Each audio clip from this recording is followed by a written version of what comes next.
Bienvenidos a mi storytelling de aprendizaje en servicio del proyecto Estrategias Familiares y Comunitarias para combatir la desnutrición infantil en la comunidad de Chukchilan. Está contado desde la experiencia de una alumna de nutrición y dietética de la PUSE. Este es mi nombre. ¿De qué se trató este proyecto? En la carrera de nutrición utilizamos el proceso de cuidado nutricio o proceso de atención nutricia llamado PAN, en el cual realizamos una evaluación de las necesidades nutricionales de una persona o comunidad, hacemos un diagnóstico, después de ello planificamos una intervención de acuerdo a las necesidades y después monitoreamos y también realizamos ajustes de acuerdo sea necesario para alcanzar y mantener un estado nutricional óptimo. Bueno, para aplicar todo este proceso tuvimos que acudir a una comunidad. Nosotros fuimos a Sicchos, a la comunidad de Chukchilan. Al inicio tengo que confesar que existió una gran incertidumbre por el desconocimiento de las costumbres de las personas que vivían allí, de las actividades diarias que hacían, cómo vivían, sus hábitos alimentarios. No sabíamos a lo que nos enfrentaríamos. En la primera visita nos asignaron por parejas de estudiantes un hogar de la comunidad y confieso que fue algo muy positivo porque pudimos apoyarnos entre dos. Convivimos durante 2 días con los miembros de la familia de esa comunidad. Realmente todo fue nuevo y físicamente terminamos muy cansadas.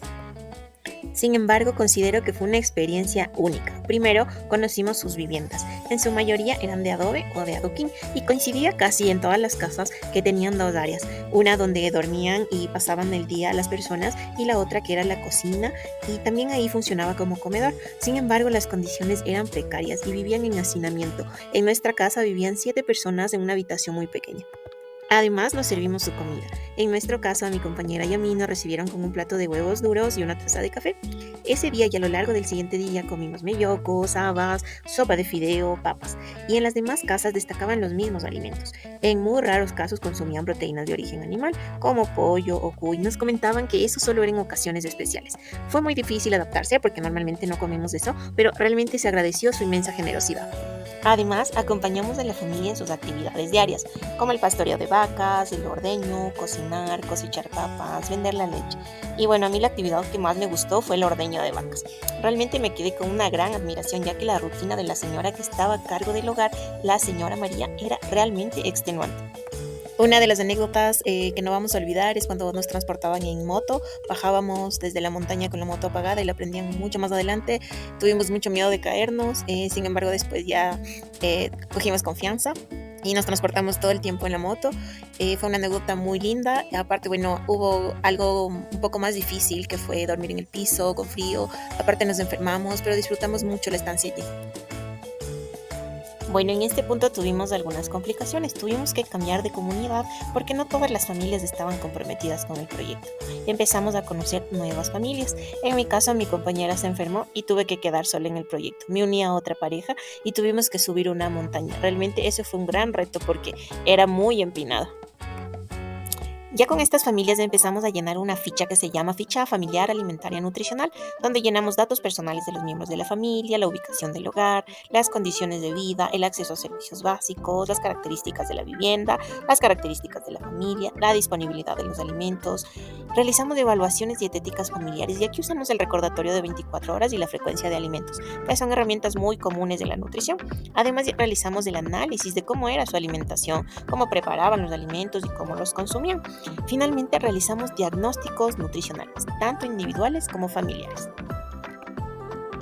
Bueno, aquí viene la parte más importante del proyecto, porque pudimos identificar los problemas nutricionales. Encontramos malnutrición, principalmente bajo peso y baja talla en niños, es decir, una desnutrición y una sobrenutrición con sobrepeso y obesidad, principalmente en adultos. También identificamos que hay un consumo deficiente de proteínas, principalmente de origen animal, un consumo excesivo de carbohidratos y no tienen un acceso a agua segura.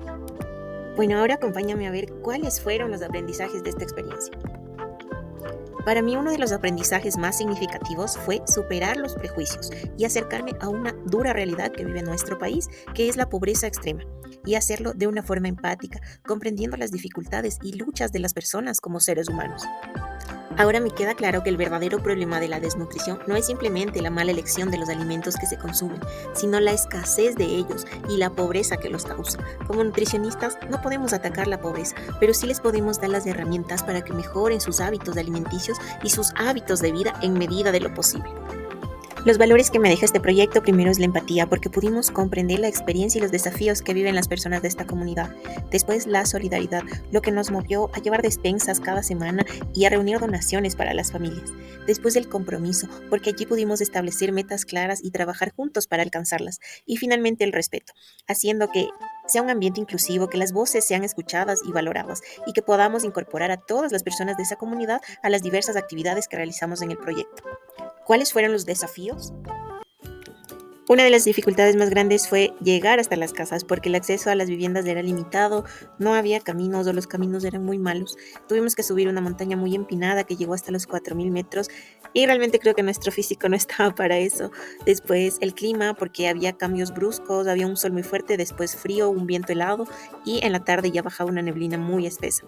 Después las viviendas, porque las condiciones realmente eran muy precarias, principalmente en la cocina donde había suciedad, donde todo el tiempo estaban quemando leña, había hollín y todo ese aire respiraban todo el tiempo. Y sabemos que a futuro les va a traer muchas complicaciones. Después también tenemos la falta de acceso a agua segura. En algunas casas no había agua, tenían que ir al río a recoger agua y como sabemos no es apta para el consumo. Y finalmente otra dificultad muy importante fue la falta de comprensión porque muchos de ellos eran analfabetos y no hablaban español, hablaban más quichua y fue un poco difícil hacernos comprender al inicio. Y en mi vida profesional, ¿cuáles fueron los desafíos? Una de ellas fue adaptarse a las diferentes culturas y costumbres alimentarias y principalmente a los alimentos que tenían disponibles en el sector y a los recursos con los que ellos contaban.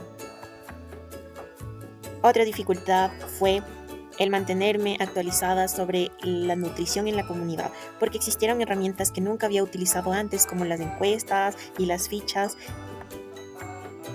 Además, también está el superar la resistencia al cambio de los hábitos alimentarios que tenían las personas de la comunidad, porque muchas veces hablábamos, dábamos charlas y explicábamos, pero de eso a que se realice en la realidad estaba muy difícil. Finalmente, tengo que decir que ha sido una experiencia muy gratificante, ya que me ha ayudado a ver desde otro enfoque mi carrera. Ahora entiendo que debe basarse en el servicio y sobre todo estas comunidades que son muy vulnerables en nuestra sociedad. Y además, como persona me ha dejado unos valores y unas anécdotas que voy a contar siempre. Muchas gracias por acompañarme a vivir esta experiencia.